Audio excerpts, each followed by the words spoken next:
conhecer, entender e combater as pragas. Quem quer garantir boa produção precisa saber lidar com quem ataca a lavoura. A partir de hoje, vamos rever uma série de aulas sobre manejo integrado de pragas. Hora da sala de aula.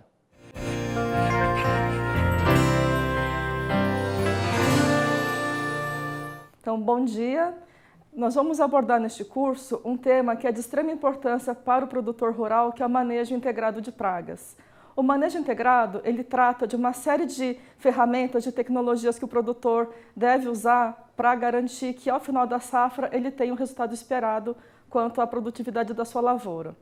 Mas antes da gente passar para o tema de manejo integrado de pragas, é importante entender, claro, o que são pragas, né? Então, pragas são seres vivos que competem com o ser humano pelas plantas cultivadas, né? Que são aquelas que nos dão o alimento, que nos dão recursos para a produção de biocombustíveis e também de fibras. Entre essas pragas, um grupo extremamente importante é o grupo dos insetos, né? Os insetos fazem parte do nosso dia a dia, todo mundo com certeza já topou com eles em algum momento do seu dia, da sua rotina. Eles fazem parte da vida do ser humano, o tempo inteiro estão presentes, seja como vetores de doença, seja até como alimento. Mais recentemente eles são usados até como alimentos, né? E eles têm algumas características que distinguem o grupo de qualquer outro grupo de seres vivos. Uma delas é o fato de que eles têm o esqueleto fora do corpo, né? A gente, os vertebrados seres humanos, por exemplo, nós temos o esqueleto dentro do nosso corpo.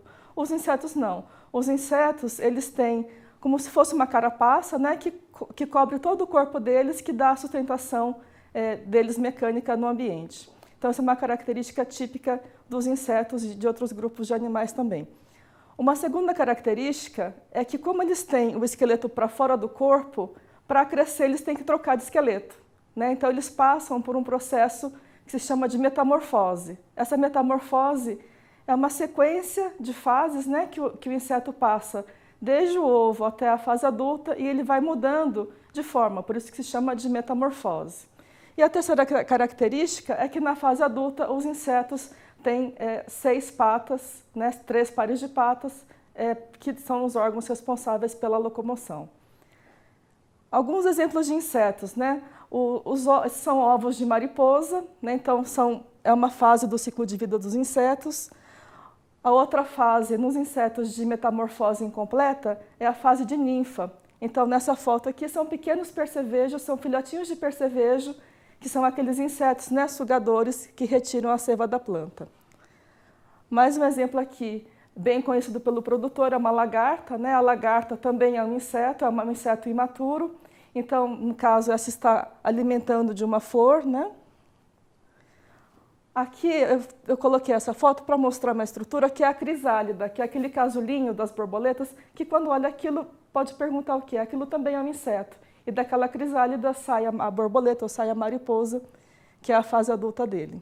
E um outro exemplo, um besouro, né? Então, todos esses são insetos. Então, quando falar inseto, é importante entender que existem os insetos na fase imatura, na fase de ovo, a fase de larva ou ninfa e a fase adulta. Né? Muitas vezes a pessoa pode pensar que o inseto é só na fase adulta, mas não.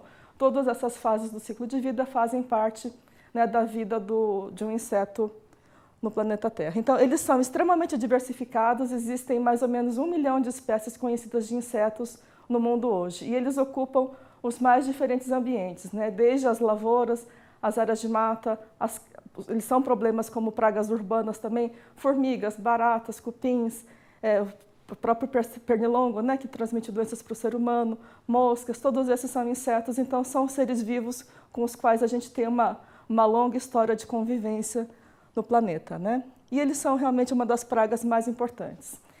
Os insetos, como todas as pragas, são seres vivos, né? Então, como eles são seres vivos, eles têm um ciclo, desde o momento em que eles nascem até o momento que eles morrem, eles têm que fazer 2 tarefas fundamentais. Primeiro, que é se desenvolver, e segundo, que é se reproduzir. Né? Então, todo ser vivo passa por essas etapas. Nasce, se desenvolve, reproduz e morre. Então, quando a gente pensa em manejo de pragas, qualquer método que a gente usar para quebrar esse ciclo em algum momento vai interferir na população do inseto, né? ou de alguma outra espécie de praga. E por causa dessa característica deles terem esse ciclo de vida, muitas vezes são discretas essas fases do ciclo de vida, essa população de insetos ela não ocorre de uma maneira linear no tempo, né? Ela pode passar por momentos em que a gente detecta menos indivíduos, até por momentos que essa população pode estar crescendo. E quando a gente fala de pragas, isso aqui faz parte do dia a dia, né, do produtor, porque ele tem que estar o tempo inteiro acompanhando aquela população para verificar se ela está abaixo do que se chama de um nível de dano econômico. Então, esse é o primeiro conceito-chave do manejo integrado de pragas. Existe um nível acima do qual aquela população da praga vai me causar dano. Então, o produtor tem que estar atento a essa população, para caso a população chegar nesse nível, ele então fazer uma interferência, seja com método químico, ou um método biológico, ou algum outro método de controle. Mas o que é importante, muito importante para o produtor saber, é que a população não segue uma linha, não segue uma linear. Ela tem altos e tem baixos, né, em função de presença de plantas hospedeiras, em função de métodos de controle, ou de outros fatores que possam afetar essa população em algum momento do ciclo de vida. Bom, então, um conceito importantíssimo que o produtor tem que ter, né, para fazer o manejo integrado de pragas é o conceito de nível de dano econômico, que é o nível populacional acima do qual o produtor começa a perder dinheiro devido ao ataque por pragas. Então, se a população chegar nesse nível de dano econômico, o produtor tem, então, realmente que tomar alguma medida, né, para evitar que esse dano se concretize, né? Então, esse conceito é o conceito-chave do manejo integrado de pragas.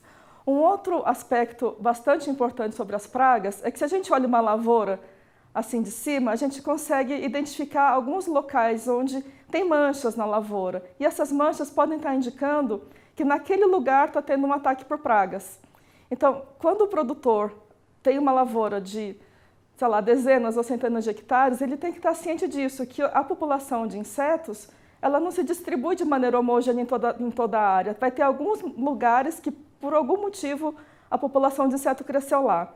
Então, por que é importante ele saber isso? Porque, ao invés de fazer uma aplicação em área total, se o produtor faz o monitoramento, ele pode, então, direcionar aquela aplicação para os locais onde está realmente acontecendo o ataque. Então, é por isso que, no manejo integrado de pragas, o produtor tem que estar o tempo inteiro, né, na lavoura, né? Fazer manejo de pragas sem ir na lavoura é impossível. Ele realmente tem que estar lá, presente, acompanhando, para identificar os locais onde realmente está tendo o ataque.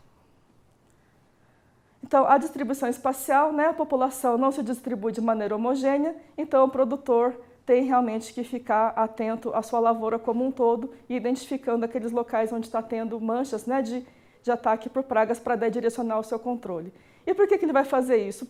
Principalmente para economizar dinheiro, né? Porque existe um custo de produto, existe um custo de equipamento, existe o tempo que ele gasta também para fazer uma aplicação de inseticida. Então, se ele puder aplicar em 10% da área, ao invés de aplicar na área total, ele vai estar deixando de gastar dinheiro de forma desnecessária. Então, é muito importante que o produtor esteja atento a isso. As pragas, elas têm uma característica que elas se reproduzem muito rápido, né? Elas são pragas porque elas têm uma capacidade de reprodução muito alta, ou seja, elas começam a se reproduzir muito cedo e elas têm capacidade de produzir uma grande quantidade de ovos. É só encontrar uma postura de lagarta no campo que vocês vão ver, tem às vezes centenas, 200, 300 ovos dentro da mesma postura. E isso foi produzido por uma fêmea, né, no início da vida dela. Então, são organismos que se reproduzem cedo e que se reproduzem muito rápido. Uma outra característica das pragas é que elas conseguem se adaptar muito facilmente a novas condições de vida. Isso quer dizer o quê? Que se você pegar uma espécie de praga de um lugar e colocar em outro lugar, ela tem um grande potencial de se adaptar. Tem um exemplo, né, de um percevejo que foi levado do Japão para os Estados Unidos, que dizem que uma única fêmea foi capaz de colonizar toda a área de produção de soja hoje nos Estados Unidos. Então, ela conseguiu sair de um lugar, chegar no outro, encontrou um hospedeiro favorável, se adaptou e hoje se tornou uma praga bastante importante da soja naquele país, né, nos Estados Unidos. Então, são organismos que conseguem se adaptar a novos locais, né, e a novos locais quer dizer novos climas, nova altitude, novo fotoperíodo, né, são condições totalmente diferentes do local original dela, então ela consegue se adaptar. As pragas, elas conseguem se adaptar também a novas plantas hospedeiras, né? Então, por exemplo, a maçã que veio lá da Europa para o Brasil, né? Quando foi plantado pomar de maçã, não tinha muitas pragas. Mas com o tempo, algumas espécies de pragas que são do Brasil, de espécies que são do Brasil, gostaram da maçã e começaram a atacar a maçã, né? Então ela se adaptou a uma nova planta na hora que a gente pegou e tornou essa planta disponível. E um terceiro motivo que preocupa com relação a essa alta capacidade de adaptação é que as pragas se adaptam inclusive aos meios de controle, né? Então, um método de controle que hoje funciona, se a gente fizer o manejo de maneira inadequada, ele vai deixar de funcionar. Por quê? Porque a praga se adaptou, a praga se tornou resistente a algo que anteriormente funcionava. Então, são organismos extremamente agressivos por essa capacidade de adaptação. Uma outra característica das pragas é que elas têm capacidade de sobreviver mesmo em condições que seriam desfavoráveis para outros organismos. Por exemplo, existem alguns fungos que conseguem permanecer no solo por anos, né? Então, mesmo na ausência de plantas hospedeiras daquele fungo, ele consegue ficar de um ano para o outro porque ele tem estruturas de sobrevivência. A mesma coisa os insetos. Tem insetos que conseguem permanecer como se estivessem dormindo, né? Ou hibernando em períodos de frio, né? Então, isso faz com que ele espere chegar a primavera, espere chegar o período do ano mais quente, mais favorável, para conseguir, então, retomar o desenvolvimento e a reprodução dele. Então, isso também é uma característica das pragas. Mas você pode estar se perguntando assim, de onde que essas pragas surgem? Elas aparecem de onde, né? Você pode pensar, por exemplo, será que cai uma nuvem de pragas na sua lavoura e ela começa a causar problemas? Como é que é o processo, né, de surgimento, entre aspas, dessas espécies que a gente considera como pragas? As pragas, como eu falei há pouco, elas são seres vivos, né? E os seres vivos têm aquele ciclo, elas nascem, elas se desenvolvem, elas se reproduzem e elas morrem. As pragas, como elas se reproduzem muito rápido e se adaptam a novas condições muito rapidamente, elas conseguem se adaptar a uma condição que o ser humano disponibiliza para elas. Então, vamos pensar, por exemplo, quando a gente tinha no passado áreas de cerrado enormes no Brasil ou áreas de mata atlântica enormes no Brasil. Essas áreas de mata nativa, elas têm uma característica de terem uma estabilidade, né? As espécies que ocorrem nessas áreas, elas estão sujeitas a mecanismos naturais de controle da população, né? Então, as espécies que ocorrem de insetos nas matas, elas são naturalmente controladas por uma série de fatores, como o clima, como as plantas hospedeiras estarem disponíveis ou não, como inimigos naturais delas, como predadores, por exemplo. Então, se você pegar uma área de mata ou uma área de cerrado, né, nativo, você vai ver que existe toda uma comunidade ali estabelecida, e essa comunidade se autorregula. Quando você retira uma área de mata ou retira uma área de cerrado para fazer uma monocultura, você cria aí um desequilíbrio, você cria uma situação de extrema oferta de plantas favoráveis para algumas espécies, né, que podem vir a se tornar pragas. Por quê? Porque a gente deu para elas o que ela mais precisa, que é o alimento. Então, você pega plantas de soja em dezenas de milhares de hectares contínuos, né, todas com a mesma genética, essas plantas são um recurso, do ponto de vista do inseto, infinito, né, para o crescimento populacional. Então, as pragas surgem como uma resposta a um desequilíbrio que o próprio ser humano causou. Essas pragas, elas podem ser espécies que são nativas, né, da região onde aquela agricultura foi implantada, ou podem ser também espécies que vieram de outras partes do mundo e se instalaram no Brasil. O Brasil, assim como outros países, né, tá passando por um processo que a gente tem chamado de globalização de pragas. Por quê? Porque a gente hoje viaja muito mais e nessas viagens a gente pode trazer, sem querer, né, algum organismo de carona com a gente. Eu falei agora há pouco, né, daquele percevejo que saiu do Japão e foi para os Estados Unidos. Ele não foi voando do Japão para os Estados Unidos, ele não conseguiria voar tanta distância, né? Mas o ser humano deu uma caroninha para ele, literalmente, ele veio de um avião de passageiros do Japão para os Estados Unidos. Então, as pragas surgem dessa forma. O ser humano é que cria as condições realmente para que essas pragas, entre aspas, surjam. E daí ele vai ter que arcar, né, com as consequências das suas ações. Os danos que as pragas causam, eles podem ser diretos ou eles podem ser indiretos. Os danos diretos dizem respeito àqueles que as pragas causam pelo fato de se alimentarem das plantas. Então, por exemplo, as lagartas, elas mastigam as folhas, elas cortam pedaços de folha e se alimentam dessas folhas. Ou alguns percevejos são pragas, né, porque eles têm o aparelho bucal sugador, então eles retiram a seiva da planta e se alimentam dessa seiva, né, que a planta produz, que é o que transporta os nutrientes. E, além de se alimentar e retirar a seiva, esses insetos que são sugadores, eles podem causar danos porque eles transmitem algumas viroses ou alguns fitoplasmas, né, que vão causar doenças nas plantas. Então, são danos resultantes do ataque por insetos. Os danos indiretos dizem respeito, por exemplo, ao custo adicional que o produtor vai ter para fazer o controle dessa praga. Por exemplo, qual o produto químico que ele vai usar? Isso tem um custo, né? Vai ter o custo também do aplicador, o custo do pulverizador, ele vai ter um custo para fazer essa aplicação, né? Que é o custo do combustível, o custo do tratorista. Então, gera uma série de custos que antes não existiriam se a praga não estivesse presente na lavoura dele. Um outro custo indireto de um controle de pragas diz respeito à parte ambiental, né? Porque quando a gente pega e realiza uma aplicação de um inseticida para controle de uma praga, a gente pode estar afetando organismos que não têm importância como praga. Por exemplo, os próprios organismos predadores, os parasitoides desse inseto. A gente pode estar afetando também a população de polinizadores, como abelhas e borboletas, né? Que fazem um serviço ambiental da mais alta importância para o agricultor, né? Então, é importante que, quando a gente pensar que uma nova praga surgiu, né, digamos assim, ela vai impactar toda a cadeia de seres vivos que existir, né, na minha lavoura ou nos arredores da minha lavoura. Um outro impacto indireto das pragas diz respeito ao impedimento de comercialização.